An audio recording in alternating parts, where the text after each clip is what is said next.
Lukas pasal 14. Lagi, penyembuhan pada hari Sabat. Pada suatu hari Sabat, Yesus datang ke rumah salah seorang pemimpin dari orang-orang Farisi untuk makan di situ. Semua yang hadir mengamat-amati dia dengan seksama. Tiba-tiba datanglah seorang yang sakit busung air, berdiri di hadapannya. Lalu Yesus berkata kepada ahli-ahli Taurat dan orang-orang Farisi itu, katanya, "Diperbolehkankah menyembuhkan orang pada hari Sabat atau tidak?" Mereka itu diam semuanya. Lalu ia memegang tangan orang sakit itu dan menyembuhkannya dan menyuruhnya pergi. Kemudian ia berkata kepada mereka, "Siapakah di antara kamu yang tidak segera menarik keluar anaknya atau lembunya kalau terperosok ke dalam sebuah sumur, meskipun pada hari Sabat?" Mereka tidak sanggup membantahnya. Tempat yang paling utama dan yang paling rendah. Karena Yesus melihat bahwa tamu-tamu berusaha menduduki tempat-tempat kehormatan, ia mengatakan perumpamaan ini kepada mereka. "Kalau seorang mengundang engkau ke pesta perkawinan, janganlah duduk di tempat kehormatan, sebab mungkin orang itu telah mengundang seorang yang lebih terhormat daripadamu, supaya orang itu yang mengundang engkau dan dia jangan datang dan berkata kepadamu, 'Berilah tempat ini kepada orang itu,' lalu engkau dengan malu harus pergi duduk di tempat yang paling rendah. Tetapi apabila engkau diundang, pergilah duduk di tempat yang paling rendah. Mungkin tuan rumah akan datang dan berkata kepadamu, 'Sahabat, silakan duduk di depan.' Dan dengan demikian engkau akan menerima hormat di depan mata semua tamu yang lain. Sebab barang siapa meninggikan diri, ia akan direndahkan, dan barang siapa merendahkan diri, ia akan ditinggikan." Siapa yang harus diundang? Dan Yesus berkata juga kepada orang yang mengundang dia, "Apabila engkau mengadakan perjamuan siang atau perjamuan malam, janganlah engkau mengundang sahabat-sahabatmu, atau saudara-saudaramu, atau kaum keluargamu, atau tetangga-tetanggamu yang kaya. Karena mereka akan membalasnya dengan mengundang engkau pula, dan dengan demikian engkau mendapat balasnya. Tetapi apabila engkau mengadakan perjamuan, undanglah orang-orang miskin, orang-orang cacat, orang-orang lumpuh, dan orang-orang buta. Dan engkau akan berbahagia, karena mereka tidak mempunyai apa-apa untuk membalasnya kepadamu. Sebab engkau akan mendapat balasnya pada hari kebangkitan orang-orang benar." Perumpamaan tentang orang-orang yang berdalih.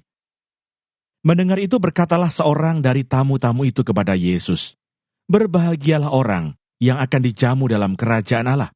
Tetapi Yesus berkata kepadanya, "Ada seorang mengadakan perjamuan besar, dan ia mengundang banyak orang. Menjelang perjamuan itu dimulai, ia menyuruh hambanya mengatakan kepada para undangan, 'Marilah, sebab segala sesuatu sudah siap.' Tetapi mereka bersama-sama meminta maaf. Yang pertama berkata kepadanya, 'Aku telah membeli ladang dan aku harus pergi melihatnya. Aku minta dimaafkan.' Yang lain berkata, 'Aku telah membeli 5 pasang lembu kebiri dan aku harus pergi mencobanya. Aku minta dimaafkan.' Yang lain lagi berkata, 'Aku baru kawin, dan karena itu, aku tidak dapat datang.' Maka kembalilah hamba itu dan menyampaikan semuanya itu kepada tuannya. Lalu murkalah tuan rumah itu dan berkata kepada hambanya, 'Pergilah dengan segera ke segala jalan dan lorong kota, dan bawalah kemari orang-orang miskin, dan orang-orang cacat, dan orang-orang buta, dan orang-orang lumpuh.' Kemudian hamba itu melaporkan, 'Tuan, apa yang Tuan perintahkan itu sudah dilaksanakan. Tetapi sekalipun demikian masih ada tempat.' Lalu kata tuan itu kepada hambanya, 'Pergilah ke semua jalan dan lintasan, dan paksalah orang-orang yang ada di situ masuk, karena rumahku harus penuh. Sebab aku berkata kepadamu, tidak ada seorang pun dari orang-orang yang telah diundang itu akan menikmati jamuanku.'" Segala sesuatu harus dilepaskan untuk mengikut Yesus. Pada suatu kali banyak orang berduyun-duyun mengikuti Yesus dalam perjalanannya. Sambil berpaling ia berkata kepada mereka, "Jikalau seorang datang kepadaku dan ia tidak membenci bapaknya, ibunya, istrinya, anak-anaknya, saudara-saudaranya laki-laki atau perempuan, bahkan nyawanya sendiri, ia tidak dapat menjadi muridku. Barang siapa tidak memikul salibnya dan mengikut aku, ia tidak dapat menjadi muridku. Sebab siapakah di antara kamu yang kalau mau mendirikan sebuah menara, tidak duduk dahulu membuat anggaran biayanya? Kalau cukup uangnya untuk menyelesaikan pekerjaan itu. supaya jikalau ia sudah meletakkan dasarnya dan tidak dapat menyelesaikannya, jangan-jangan semua orang yang melihatnya mengejek dia sambil berkata, orang itu mulai mendirikan, tetapi ia tidak sanggup menyelesaikannya.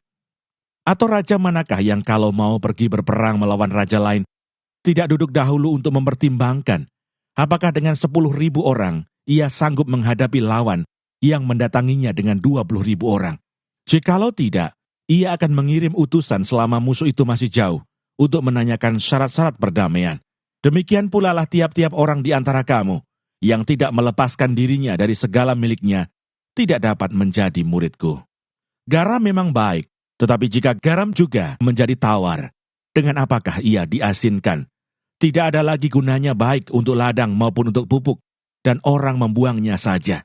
Siapa mempunyai telinga untuk mendengar, hendaklah ia mendengar.